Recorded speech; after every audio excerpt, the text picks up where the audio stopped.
नमस्कार मित्रांनो, शिवरुद्र फार्मच्या चॅनलवर आपलं पुन्हा एकदा सहर्ष स्वागत आहे. आंबा म्हटलं की हा फळांचा राजा. अशा आंब्याची आपल्याला लागवड करायची आहेत, याचं तंत्रज्ञान समजून घ्यायचं आहे. तर हा व्हिडिओ संपूर्णपणे बघा आणि सबस्क्राईब करायला, लाईक करायला, शेअर करायला आणि फॉरवर्ड करायला विसरू नका. आंबा हे फळपीक आहेत आणि या फळ पिकाची लागवड आपण कशा पद्धतीने करू शकतो, याला कुठल्या प्रकारची जमीन आवश्यक आहेत, आंब्याच्या कुठल्या जमिनीनुसार आपण त्या लागवड करू शकतो, त्याच्या सुधारित जाती कुठल्या, संकरित जाती कुठल्या, याचं जर आपल्याला नियोजन करायचं असेल.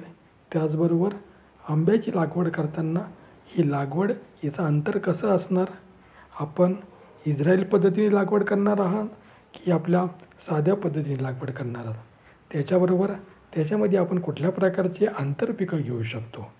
आंतरपीक घेतल्यानंतर लागवडीपासून तर फळ लागेपर्यंत म्हणजे हार्वेस्टिंगपर्यंत आपण खतांच्या आणि अन्नद्रव्यांच्या मात्रा कशा देणार.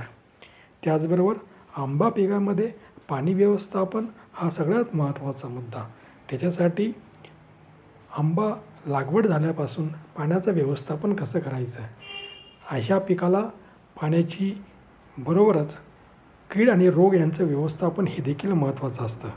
तर अशा पिकाला कीड आणि रोग कुठल्या येतात, त्यांचं नियोजन कसं करायचं, त्याचबरोबर त्याच्यावर येणाऱ्या ग्रोथ रेग्युलेटर, आंब्याच्या फुलधारणेसाठी कुठल्या प्रकारचे आपण हार्मोन्स वापरायचे आणि तशाचप्रमाणे आंबा लागवड झाल्यानंतर शेवटचा मुद्दा सगळ्यात हार्वेस्टिंगच्या वेळेस त्याची काढणी कशी करायची, त्याचं पॅकेजिंग कसं करायचं, ग्रेडिंग कसं करायचं आणि स्थानिक बाजारपेठ आणि लोकल मार्केटला ते विकायचं कसं, अशा झालेल्या आंब्यापासून कशा प्रकारचे प्रक्रिया पदार्थ आपण करू शकतात, या संपूर्ण माहिती घेण्यासाठी व्हिडिओला तुम्ही आमच्या व्हिडिओला सबस्क्राईब करायला विसरू नका. धन्यवाद.